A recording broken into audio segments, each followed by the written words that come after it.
नमस्कार दोस्तों, स्वागत है आपका रावली पाठशाला पर, जहां पर हमने स्टार्ट किया था 49 डेज चैलेंज। आज है उस चैलेंज का डे 2। कल अपनी जो क्लास थी उसके अंदर अपने ऑप्शनल क्वेश्चन की एक सीरीज स्टार्ट की थी। कल की क्लास में हमने बोर्ड एग्जाम के हिसाब से जो 18 ऑप्शनल क्वेश्चन हैं उनकी प्रैक्टिस की थी। प्रत्येक सवाल को अच्छे से एनालाइज किया था, अच्छे से उसका विश्लेषण किया था। प्रत्येक सवाल के अंदर जो भी कॉन्सेप्ट छुपे हुए थे, उस चैप्टर से रिलेटेड जो भी कॉन्सेप्ट थे वो हमने उस सवाल के साथ में देखे थे। तो आज की इस क्लास के अंदर भी हम बोर्ड एग्जाम के हिसाब से ही 18 ऑप्शनल क्वेश्चन लेके आए हैं। तो क्लास के एंड तक इसके साथ में जुड़े रहना है। क्लास को अधिक से अधिक लाइक करना है, अधिक से अधिक शेयर करना है, और अगर चैनल पर पहली बार आए हैं तो उसको सब्सक्राइब जरूर करना है। अपनी ये जो ऑप्शनल क्वेश्चन की सीरीज है ये 7 दिनों तक चलती रहेगी। उसके बाद में अपने 1 मार्क्स क्वेश्चन की सीरीज स्टार्ट करेंगे, फिर 2 मार्क्स क्वेश्चन की सीरीज स्टार्ट करेंगे, फिर 3 मार्क्स क्वेश्चन, और उसी प्रकार से 4 मार्क्स क्वेश्चन की भी सीरीज स्टार्ट हो जाएगी। तो ये क्रम है वो अपने 49 डेज तक चलता रहेगा। तो 49 दिनों तक आपको रावली पाठशाला के साथ में बने रहना है, ताकि कोई भी पार्ट है वो आपसे मिस ना हो, और जो बोर्ड एग्जाम है उसके अंदर आप पूरे कॉन्फिडेंस के साथ जा सके, ताकि वहां पर आपके कोई भी सवाल गलत ना हो। वहां पर इस प्रकार की प्रैक्टिस करके जाना है कि पूरे में से पूरे अंक आ जाए, और उस प्रैक्टिस में आपका साथ देने के लिए रावली पाठशाला तत्पर है। और ये 49 डेज का चैलेंज आपके लिए इसीलिए लाया गया है ताकि आप जो बोर्ड एग्जाम है उसके अंदर 100% मार्क्स लेके आ जाए। तो आज अपने इस सेकंड क्लास के अंदर ऑप्शनल क्वेश्चन हम लेके आए हैं, और वो ऑप्शनल क्वेश्चन है टोटल मिलाकर 18। क्वेश्चन नंबर 1 से स्टार्ट करते हैं। हमने कल देखा था कि जो अपने पहला चैप्टर है रियल नंबर, वहां से अपने पास 2 ऑप्शनल क्वेश्चन आते हैं। तो अपने प्रत्येक टेस्ट सीरीज के अंदर जो 2 ऑप्शनल क्वेश्चन है वो रियल नंबर से लिए जाएंगे। जो दूसरा चैप्टर है पॉलिनोमियल, वहां से भी 2 ऑप्शनल क्वेश्चन आते हैं, तो वो भी 2 ऑप्शनल क्वेश्चन हम शामिल करेंगे। फिर 2 चरों वाले जो रेखिक समीकरण युग्म है वहां से भी 2 ऑप्शनल क्वेश्चन आएंगे। उसके बाद में जो चौथा और पांचवा चैप्टर है द्विघात समीकरण और जो समांतर श्रेणी वाला, वहां से अपने कोई भी ऑप्शनल क्वेश्चन नहीं आएगा। जो त्रिभुज है, ट्राइंगल है, वहां से 2 ऑप्शनल क्वेश्चन आएंगे, तो वो भी हम पढ़ेंगे। साथ में एक एक क्वेश्चन है वो निर्देशांक ज्यामिति और त्रिकोणमिति से आएगा। 3 क्वेश्चन है वो अपने 9वें चैप्टर जो त्रिकोणमिति के अनुप्रयोग हैं वहां से आएंगे। एक चैप्टर है अपने सर्कल, वहां से भी एक ऑप्शनल क्वेश्चन आएगा। एक क्वेश्चन आएगा अपने पास जो वृत्तों से संबंधित क्षेत्रफल है वहां से, और उसके बाद में अपने पास क्वेश्चन आएंगे ऑप्शनल, वो एक तो होंगे पृष्ठीय क्षेत्रफल और आयतन से और सांख्यिकी से। प्रायिकता से अपने पास कोई भी ऑप्शनल क्वेश्चन नहीं आएगा। तो ये सारी चीजें हमने पढ़ी थी, और उसी के आधार पर हम ये ऑप्शनल क्वेश्चन की सीरीज आपके लिए लेकर आए हैं। स्टार्ट करेंगे चैप्टर नंबर 1 के साथ, जहां से हमने 2 ऑप्शनल क्वेश्चन शामिल किए हैं। पहला क्वेश्चन अपने पास कि 5, 15 और 20 के एलसीएम और एचसीएफ का अनुपात क्या है। अच्छा सवाल है, क्योंकि यहां पर अनुपात पूछा है।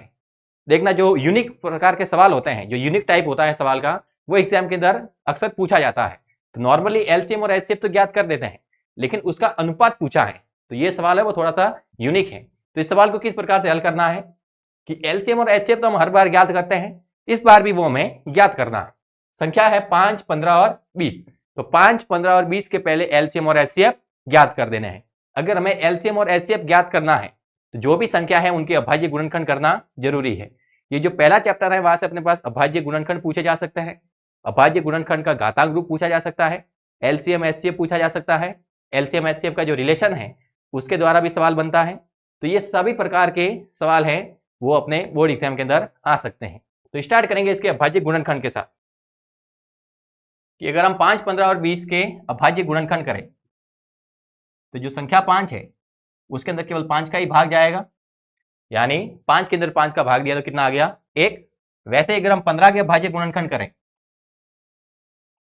ये संख्याएं सिंपल है तो यहां पर ज्यादा हमें भाजिकता के नियमों के बारे में सोचना नहीं है। सिंपल संख्या, अगर कोई बड़ी संख्या होती तो वहां पर हम भाजिकता के नियम की भी चर्चा करते हैं। ये छोटी संख्या है, नॉर्मली जानते हैं कि कौन सी संख्या किससे विभाज्य हो जाएगी। तो 15 है, 3 का भाग देंगे कितनी बार जाएगा, 5 बार। 5 का भाग देंगे तो 1 बार। फिर अगली संख्या है अपने पास 20, 2 का भाग दें ये आ जाएगा 10, 2 का भाग देंगे तो ये आ जाएगा 5, और 5 का भाग देंगे तो ये आ जाएगा 1। यानी हमने जो सभी संख्याएं दे रखी थी 5, 15 और 20, उन सभी के अभाज्य गुणनखंड कर लिए। तो इनको अभाज्य संख्याओं के गुणनफल के रूप में लिखना है। 5 को लिख सकते हैं 5, और अगर गुणा में 1 लिखते हैं तो कोई दिक्कत नहीं है, 5 गुणा 1 5 ही होगा। फिर 15 है, उसको क्या लिख सकते हैं, उसको लिख सकते हैं 3 × 5। 20 है, उसको क्या लिख सकते हैं, उसको लिख सकते हैं 2 × 2 × 5, इस प्रकार से लिखा जा सकता है। इसको अगर और बेहतर तरीके से लिखें तो इसको घातांक रूप में लिखेंगे तो ये बन जाएगा 2² × 5। अब हमें इनका HCF ज्ञात करना है। पहले HCF किसका? 5, 15 और 20 का। तो HCF के लिए हम क्या करते हैं कि जो भी हमने अभाज्य गुणनखंड किए हैं तो उसके अंदर प्रत्येक संख्या के अंदर देखना है कि कॉमन क्या आ रहा है। इन तीनों संख्याओं के अंदर देखें तो जो अपने पास कॉमन आता है वो अपने पास HCF के रूप में लिखा जाएगा। कॉमन है अपने पास 5, 5 और 5। यहां पर 5 के अलावा कोई संख्या नहीं है, यहां पर 3 है, यहां पर कहीं पर भी 3 नजर नहीं आ रहा है। तो जो कॉमन है वो क्या है? अपने पास 5 है। अब जो कॉमन आता है उसकी न्यूनतम घात लिखी जाती है। जो भी अपने पास संख्या अभाज्य है और वो न्यूनतम उसकी घात है वो लिखनी है। तो यहां पर न्यूनतम घात 5 की देखें तो एक ही है, यहां पर भी एक घात है, यहां पर भी एक घात है, यहां पर भी एक घात है। अगर कहीं पर 2 घात होती, कहीं पर 3 घात होती तो सबके अंदर देखते कि सबसे छोटी घात कौन सी है, वही हम लिखते। तो वहां पर सबसे छोटी घात कितनी कहलाएगी? 1। तो हमने लिखा 5 की घात 1, यानी कितना आ गया? 5। अब अगर इसका हम एलसीएम ज्ञात करें तो जब भी हम किसी संख्या का एलसीएम ज्ञात करते हैं तो हम देखते हैं कि जो भी संख्याएं अपने पास लिखी हुई हैं जिनका हमें एलसीएम ज्ञात करना है वहां पर कुल मिलाकर कितनी अभाज्य संख्या आ रही है पहले डायरेक्ट वो लिख देनी है कि कुल मिलाकर कितनी अभाज्य संख्याएं है जो अलग अलग होनी चाहिए। देखें तो 5 है, 3 है और 2 है। तो इन तीनों के अंदर देखें तो अपने पास अभाज्य संख्या 3 ही काम में आ रही है। चाहे वो कितनी बार लिखी हुई है वो बाद में अब देखेंगे, लेकिन कुल मिलाकर अपने पास 3 अभाज्य संख्या है। यहाँ पर 2 है, 3 है और 5 है। तो पहले तो हमें वो लिख देनी है 2 × 3 × 5 और फिर उनकी अधिकतम घात लिखनी है कि 2 है वो सबसे अधिक बार कितनी बार है, 3 है वो सबसे अधिक बार कितनी बार है, 5 है वो सबसे अधिक बार कितनी बार है, वो लिखोगे। तो 2 के बारे में बात करें तो 2 है वो अधिकतम कितनी बार लिखा हुआ है? 2 बार। तो ये हो जाएगी 2 की घात 2। 3 की बात करें तो 3 एक बार ही लिखा हुआ है, लिख चुके हैं। 5 की बात करें तो 5 की घात इधर भी 1 है, इधर भी 1 है, इधर भी 1 है। यानी अगर अधिकतम घात की बात करें तो 5 की अधिकतम घात कितनी है? 1। तो हम 1 लिख चुके हैं। इसको अगर हल करें 2 की घात 2, 4 × 3 × 5, तो 4 × 12, 12 पंजे 60, यानी एलसीएम आ गया 60, एचसीएफ आ गया 5। हमें पूछा है एलसीएम और एचसीएफ का अनुपात। तो अगर इनका अनुपात ज्ञात करना है यानी एलसीएम बटे एचसीएफ, तो एलसीएम कितना है? एलसीएम है अपने पास 60, एचसीएफ कितना है? 5। अगर 5 से काटे तो कितनी बार कटेगा? 12, बटे में कुछ नहीं तो कितना आ जाएगा? 1। यानी अगर इसको हम अनुपात के रूप में लिखे तो ऐसे लिखेंगे एलसीएम अनुपात एचसीएफ। तो एलसीएम कितना आया?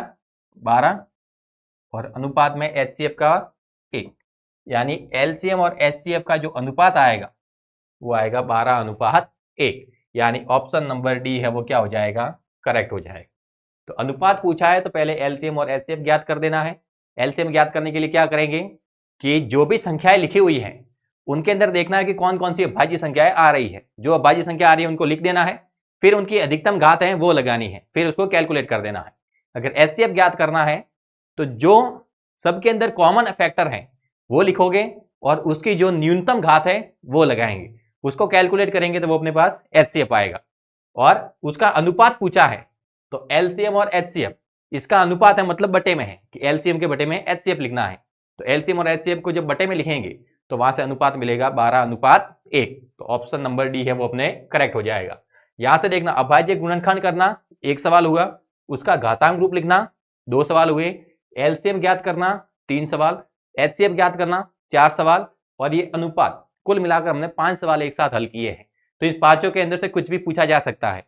हो सकता है आपको अभाज्य गुणनखंड पूछ ले, हो सकता है उनका घातांक रूप पूछे, हो सकता है केवल एलसीएम निकालने को कहे, हो सकता है केवल एचसीएफ निकालने को कहे। ये ध्यान रखना है।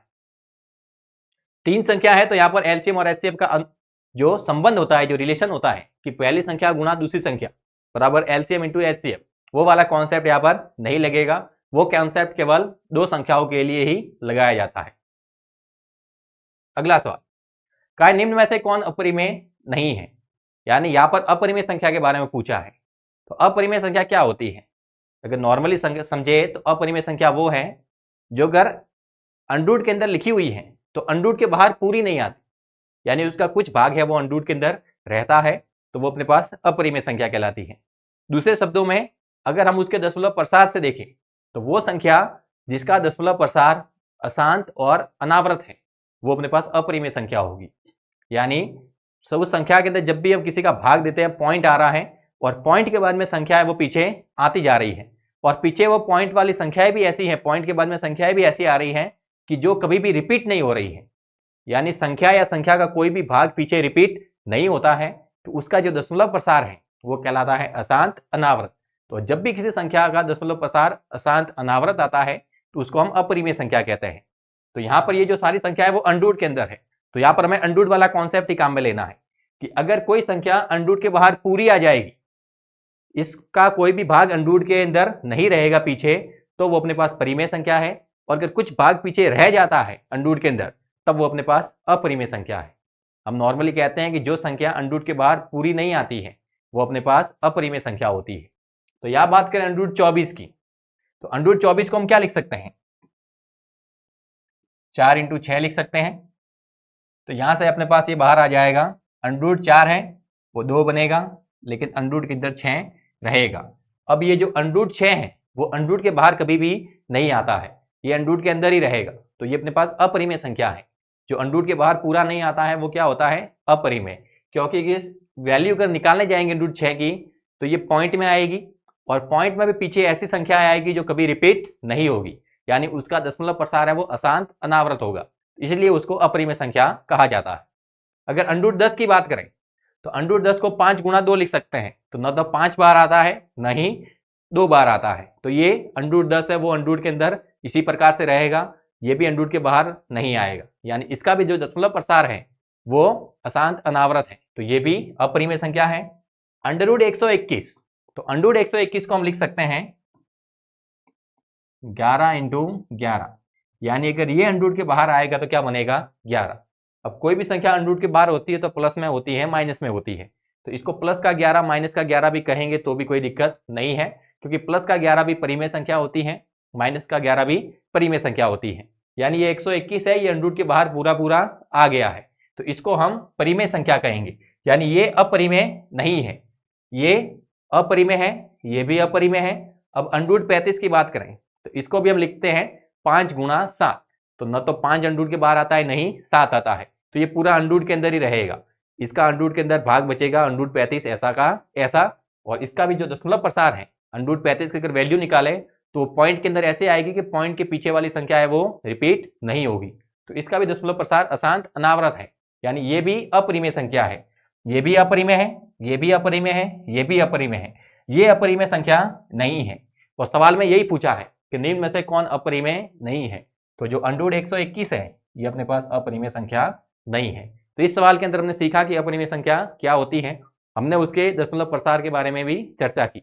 अब दशमलव प्रसार को थोड़ा और समझते हैं कि जैसे हम किसी संख्या के अंदर भाग देते हैं, जैसे लिखा 22/7, 22/7, अब इसके अंदर अगर हम भाग दें तो जैसे ही हमने इसको लिखा 22/7, यानी ये P/Q के रूप में आ गया, P/Q के रूप में मतलब ये परिमेय है। अगर कोई भी संख्या बटे में लिखी हुई है मतलब फिक्स है कि वो कैसी होगी? परिमेय संख्या होगी। तो 22/7 इसका दशमलव प्रसार निकालने की जरूरत ही नहीं है, ये संख्या कैसी होगी? परिमेय संख्या, क्योंकि इसको लिखने का जो तरीका है वो P/Q के रूप में है, और अगर कोई संख्या P/Q के रूप में लिखी हुई है यानी बटे में है, यानी वो परिमेय संख्या है। अगर हम किसी के दशमलव प्रसार की बात करते हैं तो कोई संख्या जैसे ऐसे लिखी हमने 3.543 कि कोई संख्या थी उसमें भाग दिया 3.543, इसके बाद में आगे जो शेषफल है वो 0 आ गया, यानी आगे अब भाग देने के लिए कुछ भी नहीं बचा है, यानी इसका जो दशमलव प्रसार है, दशमलव के बाद में इसका जो प्रसार हो रहा है वो बिल्कुल शांत हो गया है, आगे अब संख्या उछल कूद नहीं करेगी, अब संख्या क्या हो जाएगी? शांत। तो इस दशमलव प्रसार को हम बोलते हैं शांत। ये दशमलव प्रसार कैसा कहलाता है? शांत। अगर बाय चांस ऐसा होता है कि हम किसी के अंदर भाग दे रहे हैं और भाग कुछ इस प्रकार से जा रहा है, कि 7.3333। अब ये भाग खत्म नहीं हो रहा है, आगे 10 आता जा रहा है, 3 का भाग दे रहे हैं, पीछे 1 बच रहा है, पॉइंट से वापस 10 बन रहा है, 3 का भाग दे रहे हैं, 9 आ रहा है, वापस 1 बचा, पॉइंट से 0 आ गया, यानी भाग आगे की ओर बढ़ता जा रहा है। तो इसका जो दशमलव प्रसार है वो शांत नहीं है, क्योंकि संख्या अभी भी उछल कूद कर रही है। तो इसका जो दशमलव प्रसार है वो कैसा होगा? अशांत। लेकिन इसके पीछे जो संख्या है इनकी आवर्ती हो रही है, देखना 3 3 3 3 का क्या हो रहा है? रिपीटेशन हो रहा है, तो इसको हम बोलेंगे अशांत आवृत। क्या बोलेंगे? अशांत आवृत, यानी इसका जो दशमलव प्रसार है वो अशांत आवृत कहलाएगा। अगर दशमलव प्रसार अशांत आवृत भी है तो भी वो परिमेय कहलाता है, यानी शांत है या अशांत आवृत है तब उसका दशमलव प्रसार कैसा होता है? परिमेय। अब ये जो पीछे रिपीटेशन हो रहा है वो एक संख्या का भी हो सकता है और संख्याओं के ग्रुप का भी हो सकता है। जैसे लिखा 54.354 354 354, यानी रिपीटेशन हो रहा है और हर बार रिपीट क्या हो रहा है? 354 354 354। तो ये भी दशमलव प्रसार कौन सा होगा? अशांत आवृत। यानी जो रिपीटेशन होता है वो अकेली संख्या का भी हो सकता है और संख्याओं के ग्रुप का भी हो सकता है। अगला अगर हम दशमलव प्रसार लिखें तो वो इस प्रकार से है,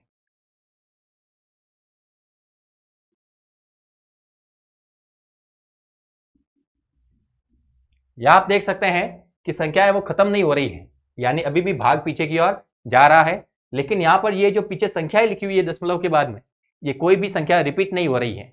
न तो संख्या रिपीट हो रही है, न ही संख्याओं का कोई युग्म रिपीट हो रहा है, यानी सभी संख्याएं वो अलग अलग आ रही है, रैंडमली कुछ भी संख्याएं आ रही है। तो इसका जो दशमलव प्रसार है वो कहलाएगा अशांत अनावृत। ये क्या कहलाएगा? अशांत अनावृत, यानी यहां पर आवृत्ति नहीं हो रही है।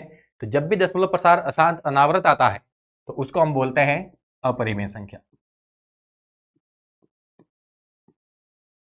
जब भी दशमलव प्रसार अशांत अनावृत होता है तो उसको हम क्या बोलते हैं? अपरिमेय। और जब भी दशमलव प्रसार शांत आता है या फिर अशांत आवृत आता है तो उसको हम बोलते हैं परिमेय। अब ये जो पाई होता है वो अपने पास अपरिमेय संख्या है, लेकिन पाई की वैल्यू हम लिखते हैं 22/7 या 3.14। ये वैल्यू हम केवल कैलकुलेशन को सरल करने के लिए काम में लेते हैं, लेकिन जो पाई की एग्जैक्ट वैल्यू है न तो वो 22/7 है न ही 3.14 है।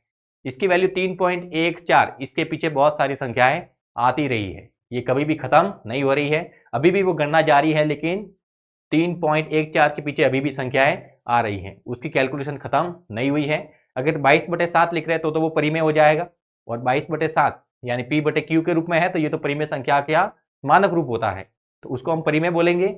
लेकिन 22/7 है वो हम केवल कैलकुलेशन के हिसाब से काम में लेते हैं, पाई की वो एग्जैक्ट वैल्यू नहीं है। पाई का जो एग्जैक्ट मान है वो अशांत अनावृत संख्या के रूप में है, उसका जो दशमलव प्रसार है वो अशांत अनावृत है, इसलिए उसको हम अपरिमेय संख्या कहते हैं, ये ध्यान रखना। अगला है अपने पास बहुपद px बराबर x² - 9 के शून्यक है, यानी बहुपद लिखा है और पूछा है कि इसके शून्य क्या है। बहुपद है उसकी घात 2 है, यानी ये द्विघात बहुपद है, तो इसके शून्य कितने आएंगे? 2 आएंगे।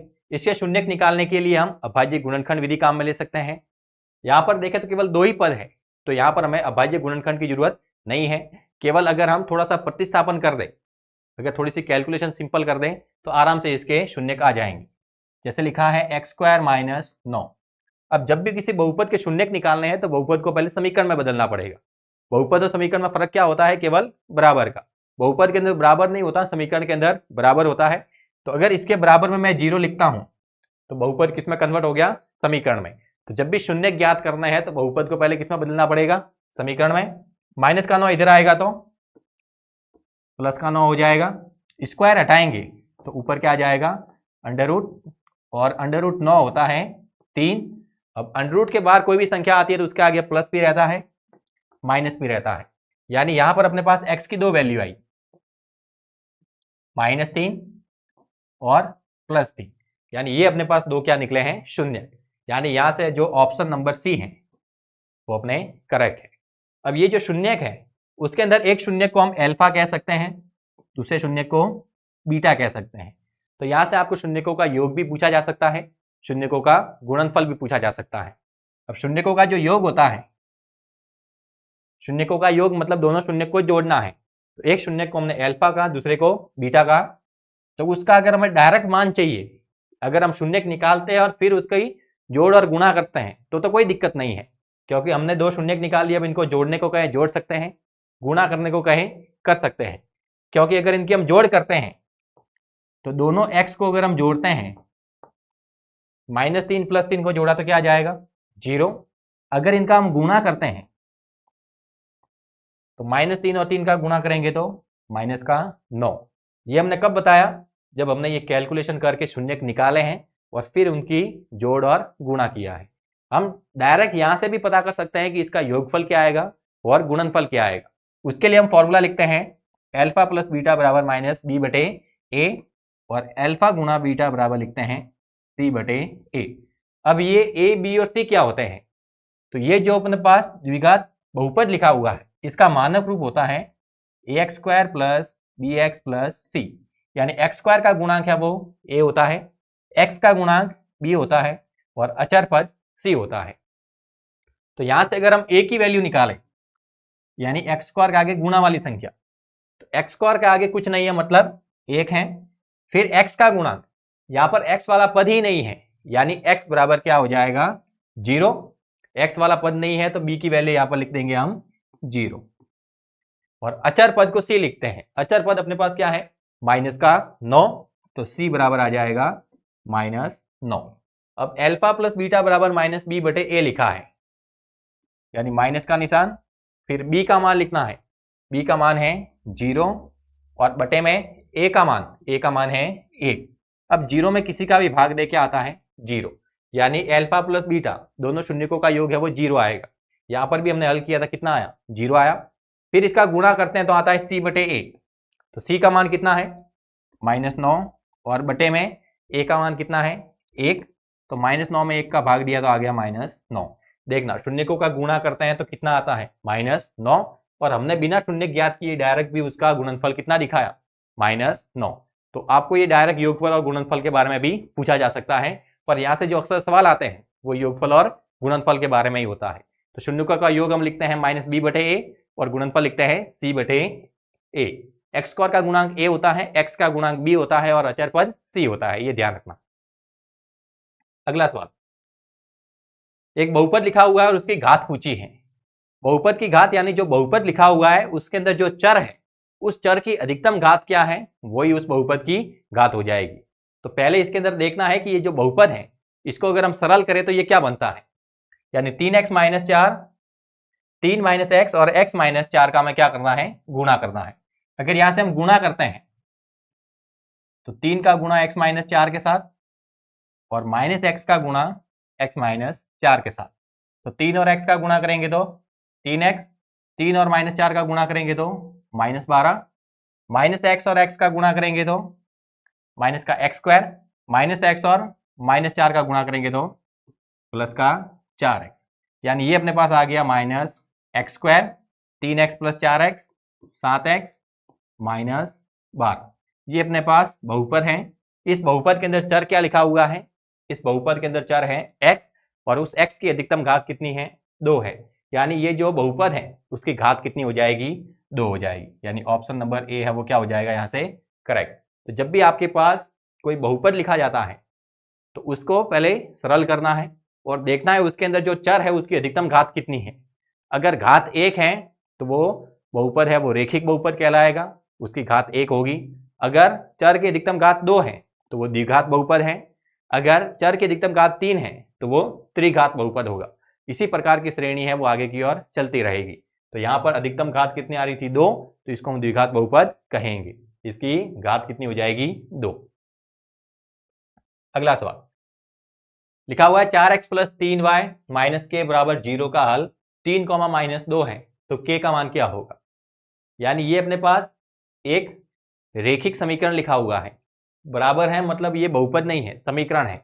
और रेखिक क्यों बोला, क्योंकि इसके अंदर जो चर है उसकी घात कितनी आ रही है 1, और यहाँ पर एक चर नहीं है, चर कितने हैं 2 है, यानी ये 2 चरों वाला रेखिक समीकरण है और उसका हल दिया हुआ है। हल यानी उसके लिए x और y का मान ये आ रहा है, उसके लिए x और y का मान ये है तो k की वैल्यू पूछी है, यानी ये पीछे जो k लिखा हुआ है वो अचर है, इस अचर का हमें मान ज्ञात करना है। लिखा हुआ है 4x प्लस 3y माइनस के बराबर 0। इसका हल है 3 माइनस 2, यानी x की वैल्यू कितनी पुट करनी है 3 और y की वैल्यू -2। जब भी ब्रैकेट के अंदर कोई पॉइंट लिखा होता है तो उसके अंदर जो आगे वाला भाग है वो x है, पीछे वाला भाग है वो y है, क्योंकि निर्देशांक को लिखने का यही रूप होता है कि आगे वाला भाग x का है, पीछे वाला भाग y का है। तो ये x की वैल्यू है, ये y की वैल्यू है। इसको यहां पर अगर पुट करें, ये मान अगर यहां पर रखें तो ये हो जाएगा 4 इंटू 3 प्लस 3 इंटू -2 माइनस के बराबर 0। तो 4 और 3 का गुणा करते तो आ जाएगा 12, और 3 और -2 का गुणा करेंगे तो आ जाएगा -6, और माइनस के बराबर 0। 12 माइनस 6 ये आ जाएगा 6 माइनस के बराबर 0। माइनस का के इधर आएगा तो प्लस का, यानी के बराबर अपने पास आ जाएगा 6। यहाँ से के की वैल्यू कितनी आ गई 6। ऑप्शन नंबर सी है वो करेक्ट हो जाएगा। तो ये जो अपने दो चरों वाले रैखिक समीकरण युग्म जो चैप्टर नंबर 3 है, वहां से अक्सर ये सवाल पूछा जाता है कि आपके पास एक रैखिक समीकरण लिखा होगा, उसके लिए x की वैल्यू दे रखी होगी, जो अचर पद है वो भी लिखा होगा, और y की वैल्यू पूछेंगे। हो सकता है y की वैल्यू दे और x की वैल्यू पूछे, हो सकता है कि अचर की जगह इसी प्रकार से k या कुछ और एलिमेंट लिख कर दे और x और y के रूप में कोई बिंदु दे रखा हो, वहां से उस अचर एलिमेंट को ज्ञात करने को कहें। तो इस प्रकार का सवाल है वो अक्सर आता है। तो इस सवाल की हमें अच्छे से प्रैक्टिस करनी है। कुछ नहीं करना, जो भी यहाँ पर वैल्यू है अगर वो पॉइंट के रूप में है तो x और y के मान है वो हमें क्या करने हैं, उस रैखिक समीकरण के अंदर पुट कर देने हैं। जो अचर है वो अपने पास आ जाएगा। हो सकता है यहाँ पर k का मान दे रखा होता, यानी अचर पर लिखा होता, x की जगह x होता और y की जगह कुछ मान दे रखा होता, यानी y का मान सवाल के अंदर दिया होता कि y बराबर इतना पुट करो और x की वैल्यू निकालो। तो वहां पर हमें जो y का मान दे रखा है वो उस रैखिक समीकरण के अंदर केवल रखना है। यानी ये सवाल है वो केवल वैल्यू पुट करने का है। अगर आप वैल्यू पुट करते हैं, थोड़ी कैलकुलेशन करते हैं, तो आपके पास ये 1 नंबर का सवाल करेक्ट हो जाता है। अगला सवाल, एक पेन और 5 पेंसिल का मूल्य 15 रुपए है, इसका बीज गणितीय रूप होगा। यानी सिंपल सा ये हमें एक अलजेब्रिक फॉर्म है वो बनाने को कह रहा है। लैंग्वेज लिखी हुई है, वहां से उसका गणितीय रूप लिखना है। लिखा हुआ है एक पेन तथा 5 पेंसिल का मूल्य 15 रुपए है। अगर मैं कहूं कि जो पेन है उस एक पेन का मूल्य है मेरे पास x रुपए, एक पेन का मूल्य कितना है x रुपए, और एक पेंसिल का मूल्य वो है y रुपए। एक पेन का मूल्य x रुपए है, एक पेंसिल का मूल्य y रुपए है। तो पूछा है एक पेन और 5 पेंसिल का मूल्य 15 रुपए है। तो एक पेन का मूल्य मतलब x रुपए हो गया, एक पेंसिल है उसका y रुपए है, उसका मूल्य है वो y रुपए है। 2 पेंसिल होगी तो 2y, 3 पेंसिल होगी तो 3y, 4 पेंसिल होगी तो 4y, और 5 पेंसिल होगी तो उसका मूल्य कितना हो जाएगा 5y। यानी x तो है मेरे पास एक पेन का मूल्य, 5y है 5 पेंसिल का मूल्य, और कुल मिलाकर कितना टोटल आ रहा है 15 रुपए। तो अगर मैं एक पेन और 5 पेंसिल खरीदता हूं तो मुझे कुल मिलाकर कितने रुपए देने हैं 15 रुपए। तो उसके लिए मुझे एक पेन का मूल्य और 5 पेंसिल का मूल्य, उन दोनों के मूल्य को क्या करना पड़ेगा, जोड़ना पड़ेगा। यानी पेन का मूल्य और 5 पेंसिल का मूल्य अगर मैं ये जोड़ता हूं तो ये कितना आता है 15 रुपए। तो ये आ गया मेरे पास जो लैंग्वेज है उसका बीजगणितीय रूप, यानी x प्लस 5y बराबर 15। देखना है कौन सा ऑप्शन है जो इसको सेटिस्फाई कर रहा है। पहला ऑप्शन लिखा हुआ है वो ये बता रहा है कि अगर पेन का मूल्य x रुपए है, पेंसिल का मूल्य y रुपए है, तो 5 पेन और 5 पेंसिल का मूल्य वो 6 रुपए है। और ये बात तो सवाल के अंदर कही नहीं है, यानी ये वाला ऑप्शन गलत है। फिर कहा है 15x प्लस y बराबर 5। अगर हम कहें कि एक पेन का मूल्य x रुपए है, एक पेंसिल का मूल्य y रुपए है, तो ये क्या हुआ 15 पेन का मूल्य और एक पेंसिल का मूल्य कितना आ रहा है 5 रुपए। जरूरी नहीं कि आप ये कहें कि पेन का मूल्य x रुपए है, आप चाहे तो पेंसिल का मूल्य x रुपए ले सकते हैं और पेन का मूल्य y रुपए ले सकते हैं। तो उस प्रकार से कैसे बनेगा कि एक पेन का मूल्य हो जाएगा अपने पास y रुपए और 5 पेंसिल का मूल्य हो जाएगा 5x रुपए। तो वो बनेगा 5x प्लस y बराबर 15। तो वैसा ऑप्शन भी हमें यहाँ पर कहीं नजर नहीं आ रहा है। यहाँ पर x और y के रूप में ऐसे लिखा हुआ है कि x है वो पेन का मूल्य है, y है वो पेंसिल का मूल्य है। तो ये वाला ऑप्शन भी अपने गलत हो जाएगा। ये लिखा हुआ है x माइनस 5y बराबर 15। हमें तो यहाँ पर योग ज्ञात करना है, कहीं पर घटाने की जरूरत है ही नहीं, यानी ये वाला ऑप्शन भी गलत हो जाएगा। ऑप्शन नंबर सी है वो क्या रहेगा, करेक्ट रहेगा। तो इस प्रकार से अगर कोई लैंग्वेज लिखी हुई है तो वहां से हमें बीजगणित रूप निकालने को भी कह सकता है। सवाल नंबर 7, त्रिभुज से सवाल लिया गया है। लिखा हुआ है दी गई आकृतियों में डी व एफ क्रमशः होंगे। यहाँ पर यह ध्यान रखना है कि ये जो दोनों त्रिभुज हैं वो दोनों त्रिभुज समरूप हैं। ये जो दोनों त्रिभुज लिखे हुए हैं वो दोनों त्रिभुज कैसे हैं, समरूप हैं।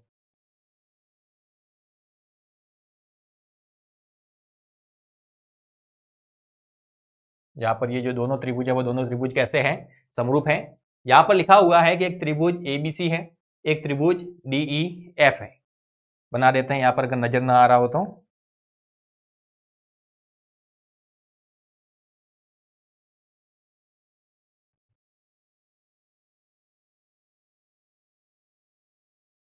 दो त्रिभुज है, इसका नाम है ए बी सी, इसका नाम है डी ई एफ।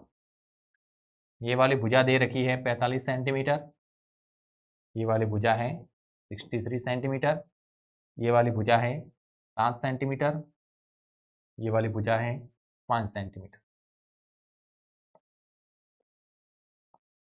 ये एंगल दे रखा है 60 डिग्री, ये एंगल है 50 डिग्री, ये है 70 डिग्री। तो हम जानते हैं कि त्रिभुज के तीनों अंतःकोणों का जो योग है वो 180 डिग्री आता है।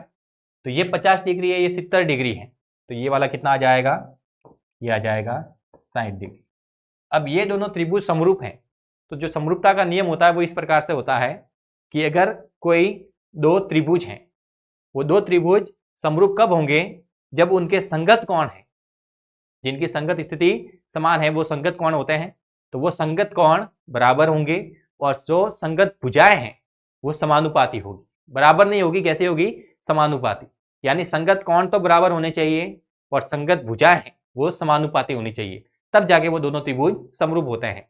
और यही बात हम बहुभुज के बारे में भी कह सकते हैं कि दो बहुभुज आपस में समरूप होते हैं कब, जब उनके संगत कोण बराबर हो और संगत भुजाएं हैं वो समानुपाती हो, तब जाके वो दोनों समरूप बनते हैं। तो यहाँ पर बहुभुज के रूप में अपने पास एक त्रिभुज है, तो ये समरूप कब होगा, जब इनके संगत कोण बराबर होंगे। यानी 60 की स्थिति वाला कोण इसके अंदर भी होना चाहिए, इसके अंदर भी 50 की स्थिति वाला कोण होना चाहिए और 70 की स्थिति वाला कोण होना चाहिए। और जो संगत भुजाएं हैं वो समानुपाती होनी चाहिए। समानुपाती मतलब अनुपात निकाले तो एक समान आ जाए। जैसे यहाँ पर हम भुजाएं देखते हैं, ये 45 है, ये 63 है, यहाँ पर 7 है और 5 है। अगर नॉर्मली भी सोचे तो 5 का 9 गुना 45 होता है, ये 9 गुना आया है, तो ये वाली भुजा भी इसकी 9 गुनी होनी चाहिए। तो 5 का 9 गुना 45, 7 का 9 गुना 63। यानी ये जो दोनों भुजाएं लिखी हुई है 5 और 7, वो 45 और 63 के साथ में एक ही अनुपात के अंदर है। यानी वो अनुपात 1/9 लिख सकते हैं या फिर केवल 9 लिख सकते हैं। अगर 45 और 63 ऊपर लिखेंगे तो 9 आएगा और नीचे लिखेंगे तो 1/9 आएगा। यानी जो अनुपात है वो बराबर आ रहा है। और संगत कोण कैसे होने चाहिए, बराबर। ये दोनों समरूप दिए हुए हैं, हमें डी और एफ केवल ज्ञात करना है। यानी यहाँ पर हमें ये सत्यापित नहीं करना कि ये समरूप है कि नहीं है, हमें केवल कोण की वैल्यू बतानी है। यानी ये दोनों पहले से ही समरूप हैं। देख सकते हैं 63 और 45, तो यहाँ पर भी 7 और 5 के बीच में 60 का कोण है, इधर भी 45 और 63 के बीच में 60 का कोण है। मतलब 60 की स्थिति कैसी है, बराबर है। अब देखना 63 के सामने वाला एंगल कितना है, 50, और 63 है वो किसके समानुपाती है, 63 है वो 7 के समानुपाती है। तो 63 के सामने वाला अगर 50 डिग्री है तो 7 के सामने वाला भी कितना होगा, ये भी हो जाएगा 50 डिग्री। और 45 के सामने वाला 70 डिग्री है, तो 45 किसके समानुपाती है, 5 के। तो 5 के सामने वाला कोण भी कितना आ जाएगा, 70 डिग्री। यानी अपने पास डी और एफ की वैल्यू आ गई है। ये वाला कोण 60 दे रखा था, ये दो कोण आए 70 और 50। पूछा है डी व एफ क्रमशः होंगे, तो डी कितना आया 70, एफ आ गया 50, यानी 70 डिग्री और 50 डिग्री। ऑप्शन नंबर ए है वो हो जाएगा करेक्ट। यानी ये जो डी पर कोण बन रहा है वो कितने डिग्री आएगा 70, और एफ पर जो कोण बन रहा है वो कितने डिग्री आ जाएगा 50। अगला सवाल कि यदि ए बी सी और डी एफ समरूप है तो उसके लिए क्या सही होगा। अब हमने कहा कि समरूपता के नियम क्या होते हैं कि जो संगत कोण है, जो संगत कोण है वो बराबर होने चाहिए, और जो संगत भुजाएं हैं वो समानुपाती होनी चाहिए। संगत कोण तो बराबर चाहिए, और जो संगत भुजाएं हैं वो कैसे होनी चाहिए, समानुपाती। यानी भुजाओं का अगर उनका अनुपात निकालेंगे तो अनुपात कैसा आएगा, बराबर। अब यहां पर ये कुछ भुजाओं के अनुपात दे रखे हैं। अब देखना, ये जो समरूप होता है तो वहां पर जो अनुपात लिखे जाते हैं, वहां पर भुजाओं के जो अनुपात लिखे जाते हैं उनका रिप्रेजेंटेशन कैसे होता है। अब जैसे मैंने लिखा त्रिभुज ए बी सी समरूप त्रिभुज पी क्यू आर, अगर मैंने इसको इस प्रकार से रिप्रेजेंट किया है तो इसका मतलब ये होता है कि जिस स्थिति पर ए है उस स्थिति पर पी है, यानी ए और पी की संगत स्थिति बराबर है। ये दोनों संगत कोण है, और संगत कोण कैसे होते हैं, बराबर। यानी अगर मैंने इनको दोनों को समरूप बताया है तो एंगल ए है वो किसके बराबर है, पी के बराबर है। बी की स्थिति पर क्या है, क्यू है, तो एंगल बी है वो किसके बराबर होगा, क्यू के बराबर होगा। सी की स्थिति पर क्या लिखा हुआ है, आर, यानी जो एंगल सी है वो किसके बराबर होगा, आर के बराबर। अगर हमने इनको इस प्रकार से समरूप लिखा है तो यहाँ पर ए है वो पी के बराबर होगा, बी है वो क्यू के बराबर होगा, सी है वो आर के बराबर होगा, क्योंकि ये इनकी संगत स्थिति बता रही है। तो जब भी हम ये समरूप का निशान लगाते हैं तो वहां पर जो त्रिभुज का क्रम लिखते हैं वो क्रम यही देख कर लिखना है कि कौन सा कोण किसके बराबर है, क्योंकि आगे जो कोण का तुमने भाग लिखा है पीछे वाले त्रिभुज के अंदर भी वही भाग लिखना है जो उसके बराबर है। अगर उसके बराबर वाला भाग नहीं लिखा है तो तुमने उसको समरूप दिखाने के लिए जो सांकेतिक रूप लिखा है वो कैसा है, गलत है। तो A B C P Q R समरूप है, यानी ये वाली कंडीशन बनेगी, यानी ये वाला सेटिस्फाई हो जाएगा। और संगत भुजाएं समानुपाती है, यानी अगर मैं इसके आगे वाले दो भाग लेता हूं ए बी, तो इसके अनुपात में मुझे इसके आगे वाले दो भाग लिखने पड़ेंगे, ये हो जाएगा पी क्यू। फिर अगर मैं इसके ये पीछे वाले दो भाग लेता हूं बी और सी, तो इसके भी पीछे वाले दो भाग लिखने पड़ेंगे क्यू और आर। अगर मैं इसके पहले और लास्ट वाला पॉइंट लेता हूं ए सी, तो इसके भी ये आगे और लास्ट वाला पॉइंट लिखना पड़ेगा पी आर। यानी अगर ये कंडीशन होती है तभी जाकर हम ये लिख सकते हैं, ये कंडीशन होती है तभी जाके हम ये लिख सकते हैं। यहां पर कहा है कि ए बी सी और डी एफ समरूप है, तो उसके लिए क्या सही होगा, तो यहां पर कुछ भुजाओं के अनुपात लिखे हैं और एंगल की भी बात बोली है। तो पहले एंगल को देख लेते हैं। कहा है ए है वो डी के बराबर है, यानी ए है वो डी के बराबर है, ये बात सही है। फिर कहा है बी है वो एफ के बराबर है, बी है वो किसके बराबर है, एफ के। अब बी तो किसके बराबर होना चाहिए, ई के बराबर, क्योंकि बी है वो सेकंड पोजीशन पर है, और यहाँ पर सेकंड पोजीशन पर क्या आ रहा है, ई, यानी बी है वो ई के बराबर आना चाहिए, जबकि लिखा क्या है, एफ के बराबर। यानी ये वाला जो पॉइंट है वो गलत है, पहला ऑप्शन हो गया गलत। फिर यहाँ पर भुजाओं के अनुपात लिखे हैं, तो भुजाओं के अनुपात हम लिख देते हैं कि त्रिभुज एबीसी है वो समरूप है त्रिभुज डीईएफ। हम कहेंगे इनकी संगत भुजाएं समानुपाती होती हैं, तो आगे वाले इसके दो भाग लिखते हैं बटे में इसके आगे वाले दो भाग बराबर, इसके पीछे वाले दो भाग, इसके भी पीछे वाले दो भाग, इसके पहले और लास्ट वाला पॉइंट, इसके भी पहले और लास्ट वाला पॉइंट। अगर इन ऑप्शन के अंदर कोई ये वाली कंडीशन है तो वही ऑप्शन अपने पास सही रहेगा। लिखा है ए बी बटे डी, ए बी बटे डी लिखा हुआ है। फिर लिखा है ए सी बटे ई एफ, ए सी के बटे में तो क्या आना चाहिए, डी एफ आना चाहिए, लिखा हुआ है ई एफ, यानी ये वाला ऑप्शन है वो गलत है। फिर ए बी बटे ई एफ, ए बी के बटे में क्या आना चाहिए, डी आना चाहिए, यानी ये वाला ऑप्शन भी गलत है। फिर लिखा है ए बी बटे डी ई, ए बी बटे डी ई, बी सी बटे ई एफ, बी सी बटे ई एफ, यानी ये जो ऑप्शन नंबर सी है वो करेक्ट है। तो जब भी हम समरूपता के लिए ये सांकेतिक रूप लिखते हैं, तो वो सांकेतिक रूप को लिखते समय ध्यान रखना है कि संगत स्थिति बराबर रखनी है, जो कोण बराबर हैं उन्हीं की वो संगत स्थिति हमें बराबर रखनी है। यानी हम कोई भी नाम अपनी इच्छा से नहीं लिख सकते, वो उनके कोण के जो बराबर मान है उन पर निर्भर करता है कि कौन सा पॉइंट कहां पर लिखा जाएगा। अगला सवाल निर्देशांक ज्यामिति से पूछा गया है कि बिंदु 0,5 तथा 2,1 को मिलाने वाली रेखा के मध्य बिंदु के निर्देशांक क्या होंगे। अब अगर हमें मध्य बिंदु ज्ञात करना है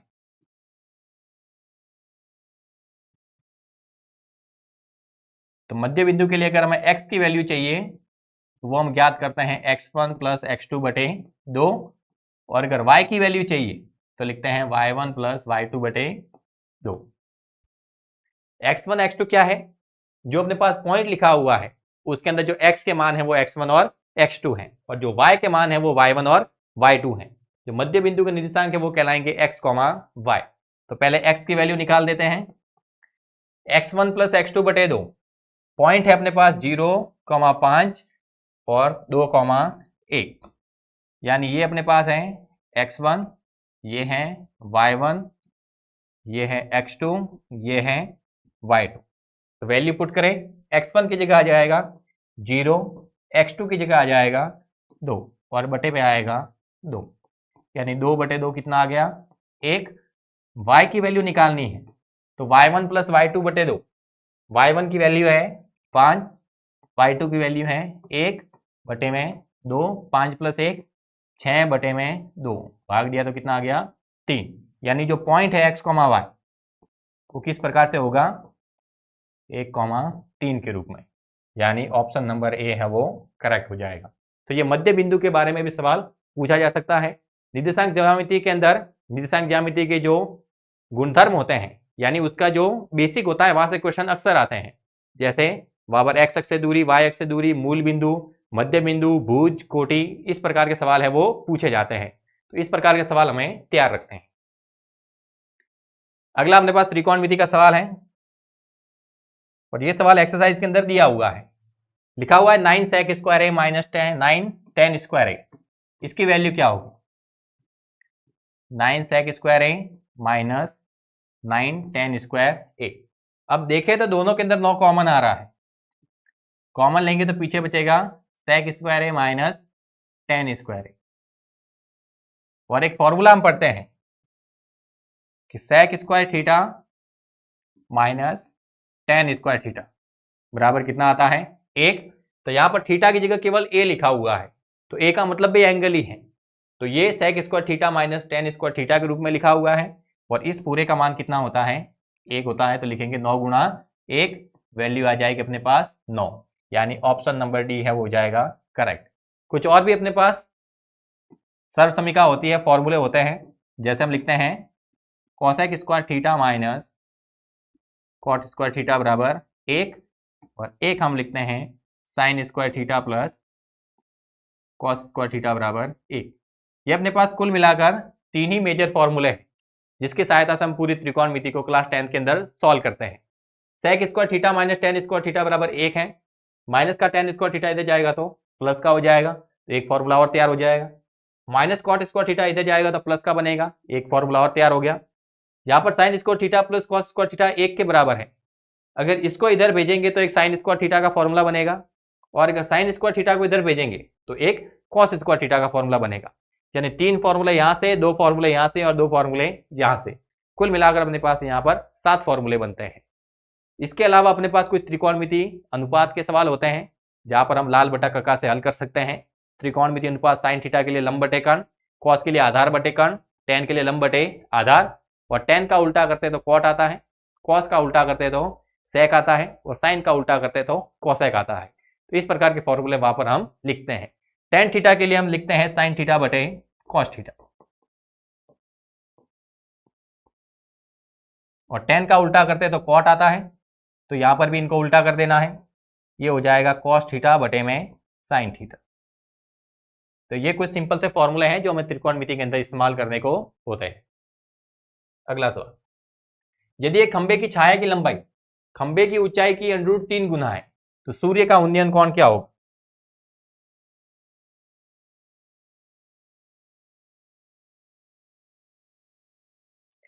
कहा गया है खंबे की छाया की लंबाई खंबे की ऊंचाई के अंडर 3 गुना है, यानी जो छाया की लंबाई है वो खंबे की ऊंचाई से अधिक है। अंडर 3 का मान होता है 1.73। जब भी वैल्यू 1 के गुणा में आती है मतलब बराबर है, और 1 से ऊपर मान आ जाता है यानी वो बड़ा है, और 1 से छोटा मान आता है यानी वो भाग है वो छोटा हो रहा है। तो कहा है खंबे की छाया की लंबाई उसकी ऊंचाई के अंडर 3 गुना है, यानी छाया बड़ी है ऊंचाई कम है। बोला है छाया कितनी है, अंडर 3 गुना। अगर मैं ऊंचाई को बोलूं h, ऊंचाई को क्या कहे h, तो जो छाया है वो ऊंचाई की अंडर 3 गुना है। तो अगर मैं ऊंचाई का अंडर 3 के साथ में गुणा करता हूं तब जाके मेरे पास छाया की लंबाई आ जाएगी। तो मैंने ऊंचाई का गुणा किसके साथ कर दिया, अंडर 3 के साथ, तो उसकी छाया आ गई, क्योंकि सवाल में ही कहा है कि जो छाया है वो ऊंचाई की अंडर 3 गुना है। तो अगर ऊंचाई को मैंने h माना है तो छाया है वो उसकी अंडर 3 गुना हो जाएगी, यानी अंडर 3h। अगर मैं x मानता तो ये कितनी हो जाती, अंडर 3x। अगर इसको a मानते तो ये कितना हो जाता, अंडर 3 है। तो जो एलिमेंट आप लेना चाहे वो ले सकते हैं। बोला है सूर्य का उन्नयन कोण कितना होगा, यानी यहाँ पर जो उन्नयन कोण बनेगा वो कितना आएगा। अब देखना, ये वाली भुजा और ये वाली भुजा ये थीटा के सामने लंब है, तो ये क्या हो जाएगा, आधार। यहाँ पर तो 90 का कोण बनेगा तो सामने वाली भुजा ये क्या हो जाएगी, कर्ण हो जाएगी। 90 के सामने क्या होता है, कर्ण होता है। और थीटा के सामने जो वैल्यू है वो अपने पास क्या कहलाती है, लंब। तो ये तीसरी भुजा क्या हो जाएगी, आधार। यानी ये जो कुछ भी चर्चा चल रही है वो लंब और आधार के बारे में है। तो त्रिकोणमितीय अनुपात में देखना है लंब और आधार किस में आते हैं। लंब बटे आधार लिखें तो tan थीटा बनता है, और आधार बटे लंब लिखें तो वो अपने पास cot थीटा बनता है। तो दोनों में से आप जो चाहे वो इस्तेमाल कर सकते हैं। tan और cot के अलावा कोई अन्य त्रिकोणमितीय अनुपात यहाँ पर काम में नहीं आएगा, क्योंकि जो भुजा यहाँ पर है वो लंब और आधार है, और उसके द्वारा जो त्रिकोणमितीय अनुपात तैयार होता है वो tan थीटा और cot थीटा होता है। तो लिख सकते हैं यहाँ पर tan थीटा, हमें थीटा की वैल्यू चाहिए तो tan थीटा हम लिखते हैं लंब बटे आधार।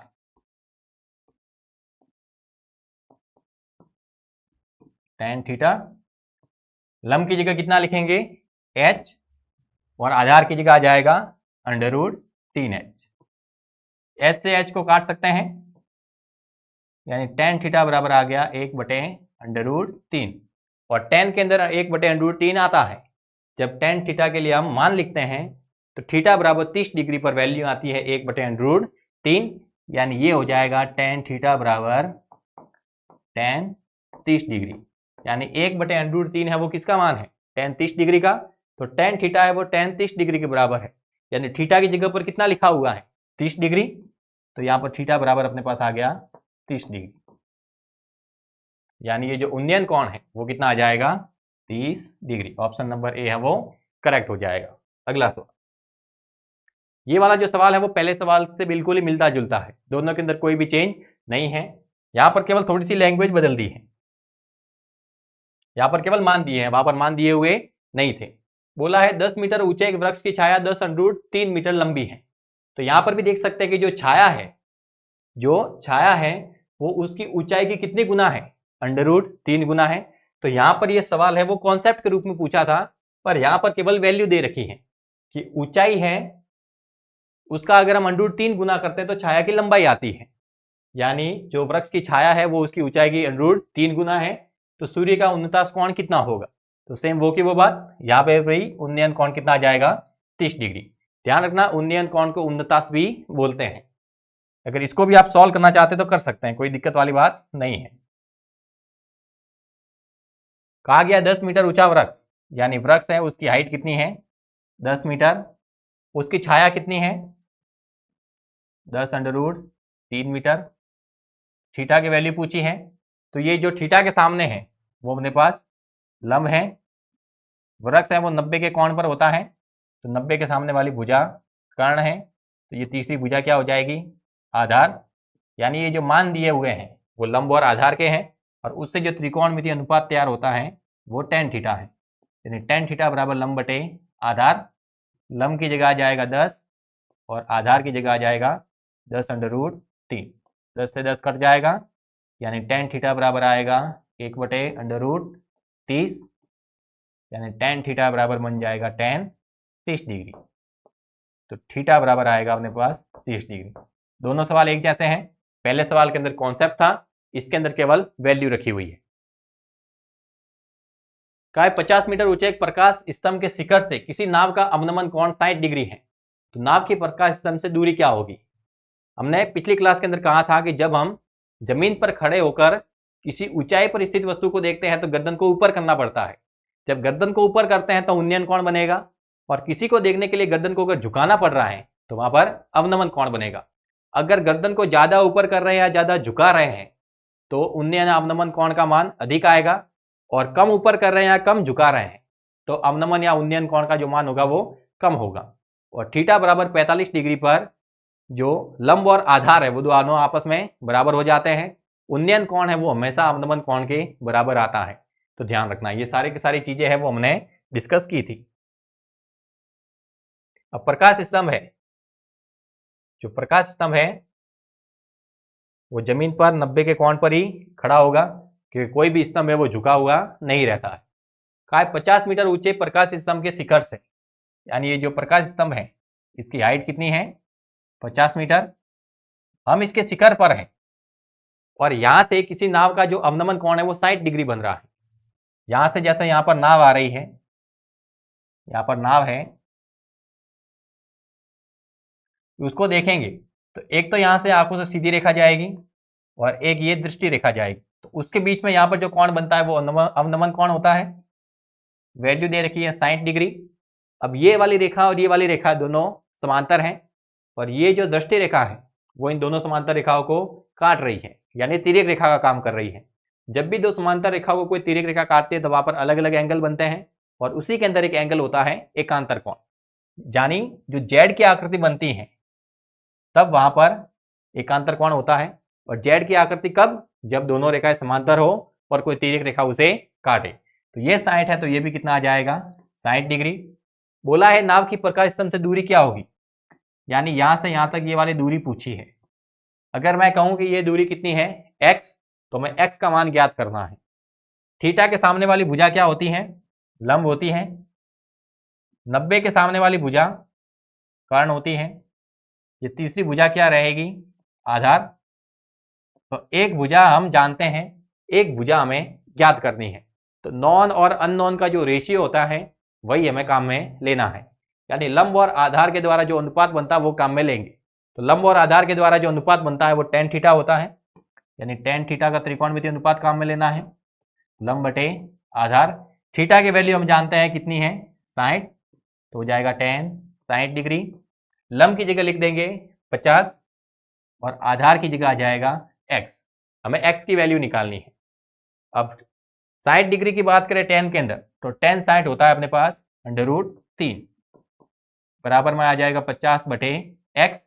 x की वैल्यू निकालनी है, x उधर जाएगा तो √3 के साथ में गुणा हो जाएगा, √3x बराबर आ जाएगा 50, तो x बराबर आएगा 50 बटे √3 मीटर।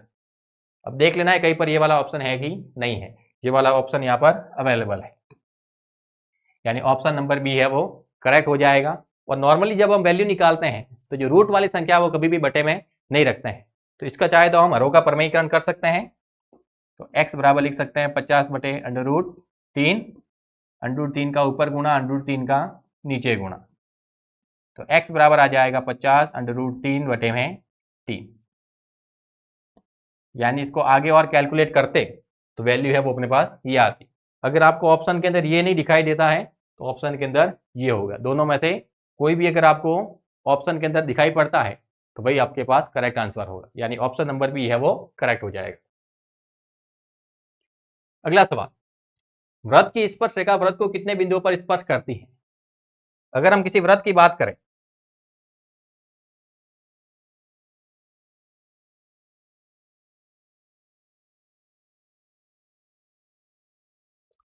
अगर किसी वृत्त की बात करें तो उस पर हम कितने प्रकार से रेखाएं खींच सकते हैं।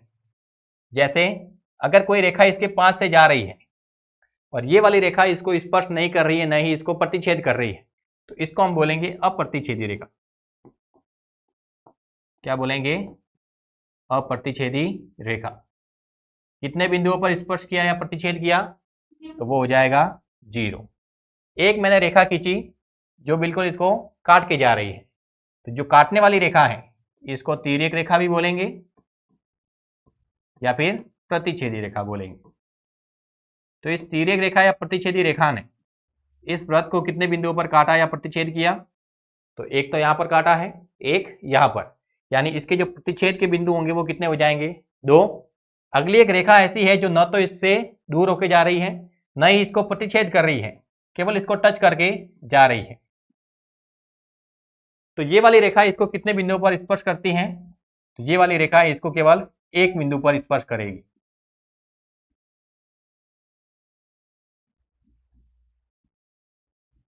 कितने बिंदुओं पर स्पर्श करेगी? एक बिंदु पर। और ये जो रेखा होगी वो कहलाएगी स्पर्श रेखा। यानी स्पर्श रेखा ने वृत्त को कितने बिंदुओं पर स्पर्श किया है? स्पर्श रेखा ने वृत्त को केवल एक बिंदु पर स्पर्श किया है, और जिस बिंदु पर स्पर्श किया है वो बिंदु अपने पास कहलाता है स्पर्श बिंदु। वो बिंदु अपने पास क्या कहलाता है? स्पर्श बिंदु। तो एक वृत्त है उस पर हम अनंत स्पर्श रेखाएं खींच सकते हैं। यानी अगर कोई हम वृत्त बनाते हैं तो उसके आसपास हम अनंत स्पर्श रेखाएं खींच सकते हैं, जो इस वृत्त को केवल टच करके जाएगी, कहीं पर भी प्रतिच्छेद नहीं करेगी, केवल छूकर आगे की ओर बढ़ जाएगी। उनका कोई अंत नहीं है, संख्या में कैसी होगी? अनंत होगी। और कितने बिंदुओं पर स्पर्श करके जाएगी? प्रत्येक स्पर्श रेखा केवल एक ही बिंदु पर स्पर्श करती है। तो बोलेंगे वृत्त पर कितने स्पर्श बिंदु होते हैं? तो स्पर्श रेखाओं के लिए वृत्त पर अनंत स्पर्श बिंदु होते हैं, और प्रत्येक स्पर्श रेखा से संबंधित केवल एक स्पर्श बिंदु होता है। एक वृत्त पर अनंत स्पर्श रेखाएं खींच सकते हैं। और अगर कोई वृत्त के बाहर कोई पॉइंट है, एक वृत्त है और इसके बाहर कोई पॉइंट है और वहां से इस पर स्पर्श रेखा खींचनी है, तो वो स्पर्श रेखा केवल कितनी खींच सकते हैं हम? 2 खींच सकते हैं, एक इस प्रकार से और एक इस प्रकार से। एक तो यहां पर स्पर्श करके जाएगी, एक यहां पर। यानी बाह्य बिंदु से अगर वृत्त पर स्पर्श रेखा खींच रहे हैं तो उसकी अधिकतम संख्या कितनी होगी? 2। और ये जो दोनों स्पर्श रेखा है इनकी जो लंबाई है वो लंबाई आपस में क्या हो जाएगी? बराबर। जिस बिंदु पर स्पर्श करके जाएगी वो स्पर्श बिंदु होगा। अगर मैं स्पर्श बिंदु को त्रिज्या से, केंद्र से त्रिज्या द्वारा मिला देता हूं तो स्पर्श बिंदु पर जो कोण बनेगा वो कोण कितने डिग्री का होगा? 90 डिग्री का। अगर इस केंद्र को इस बाह्य बिंदु से मिला दें तो यहां पर अपने पास एक समकोण त्रिभुज बनता है जिसके अंदर 90 का कोण यहां होगा। तो इसके सामने वाली ये जो भुजा है वो कर्ण होगी। इन दोनों में से किसी को आधार ले सकते हैं, किसी को लंब ले सकते हैं। यानी पाइथागोरस प्रमेय के द्वारा यहां पर बाह्य बिंदु की दूरी, स्पर्श रेखा की लंबाई और त्रिज्या, अगर तीनों में से किसी 2 के मान पता है तो तीसरे का मान ज्ञात कर सकते हैं। अगला सवाल, एक वृत्त के प्रत्येक चतुर्थांश के कोण का मान होता है। यानी अगर एक वृत्त की बात करें, उस वृत्त के अगर हम 4 टुकड़े कर दें, उस वृत्त के क्या कर दें? 4 टुकड़े, तो जो वृत्त होता है उसके केंद्र पर कोण बनता है पूरा का पूरा 360 डिग्री। जैसे ही वृत्त के 4 टुकड़े किए तो केंद्र पर बनने वाले कोण के भी कितने टुकड़े हो गए? 4। तो 360 के अगर हम 4 भाग करते हैं तो प्रत्येक भाग के अंदर कोण कितना बचेगा? 90 डिग्री। और ये वृत्त का चौथा भाग है, यानी चौथा अंश है, तो इसीलिए इसको बोलते हैं चतुर्थांश। यानी वृत्त के चतुर्थांश के अंदर कितना कोण बन रहा है? 90 डिग्री का। यानी ऑप्शन नंबर ए है वो करेक्ट है। अगला सवाल, वृत्त के त्रिज्यीय खंड का क्षेत्रफल का सूत्र ज्ञात कीजिए यदि वृत्त की त्रिज्या r है और केंद्र पर बना कोण थीटा है। यानी एक वृत्त है उसके अंदर हमें त्रिज्यीय खंड का क्षेत्रफल ज्ञात करना है। जैसे ये हमने वृत्त बनाया, ये वृत्त का केंद्र है, यहां पर एक त्रिज्यीय खंड हमने काटा है, यानी एक टुकड़ा काट दिया।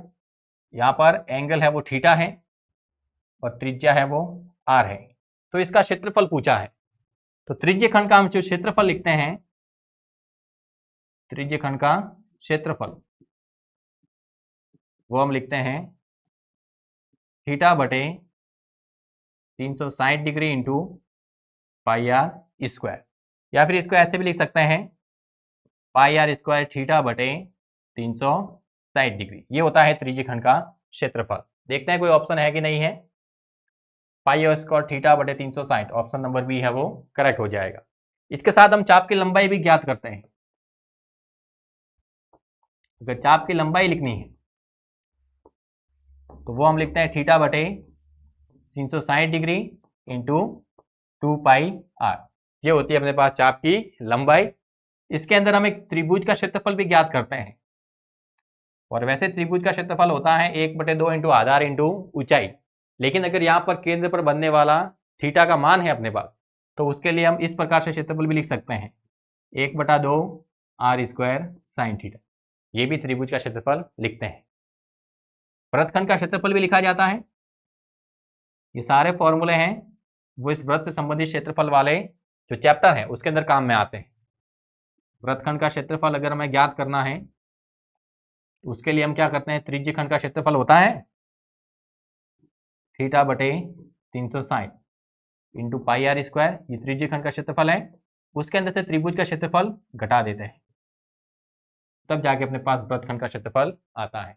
तो ये सारे फॉर्मूले आपको यहाँ पर देखने को मिलेंगे। अगला सवाल लिखा है गोले का पृष्ठीय क्षेत्रफल 324 पाई वर्ग सेंटीमीटर। यहाँ पर चेंज कर दीजिएगा, ये लिखा हुआ है 324 पाई वर्ग सेंटीमीटर, तो उसका आयतन कितना होगा।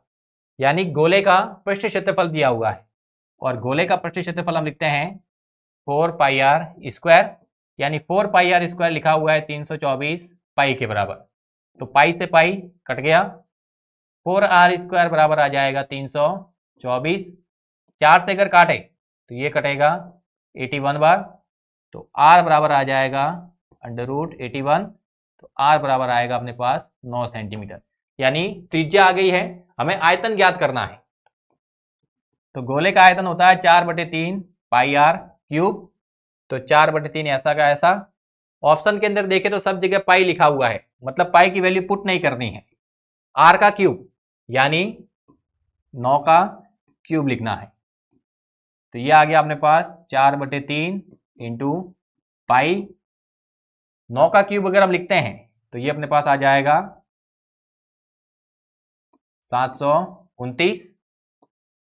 3 से अगर काटे, ये 3 से कट जाएगा, 3 से काटे 3 दूनी 6, 1 बचेगा, 3 चौक 12, 3 तिया 9, यानी 243। और 243 का अगर 4 के साथ में गुणा करें तो 243 इंटू 4, 4 तिया 12 का 2, हासिल आ जाएगी 1, 4 और 4, 4 चौक 16 और 1 17, 17 का 7 हासिल 1, 4 दूनी 8 और 1 9, यानी 972 पाई सेंटीमीटर स्क्वायर। यानी ऑप्शन नंबर ए वो सही हो जाएगा। माफ कीजिए, आयतन है तो घात लगा देनी है 3 सेंटीमीटर क्यूब। 4/3 πr³, r की वैल्यू पहले निकालनी पड़ेगी क्योंकि आयतन चाहिए। आयतन होता है 4/3 πr³। सवाल के अंदर कहीं पर भी r की वैल्यू दी हुई नहीं है, लेकिन एक हेल्प है अपने पास गोले का पृष्ठीय क्षेत्रफल। तो गोले का पृष्ठीय क्षेत्रफल दे रखा था, वहां से r की वैल्यू निकाली और आयतन वाले फॉर्मूले में r की जगह रखा 9, तो अपने पास जो मान आया वो आया 972 पाई सेंटीमीटर क्यूब। आज का लास्ट क्वेश्चन का यदि 5, 7, x और 9 का समांतर माध्य 9 है तो x का मान क्या होगा। हम कहते हैं कि जो माध्य है वो हम लिखते हैं प्रेक्षणों का योग बटे प्रेक्षणों की संख्या। प्रेक्षणों का योग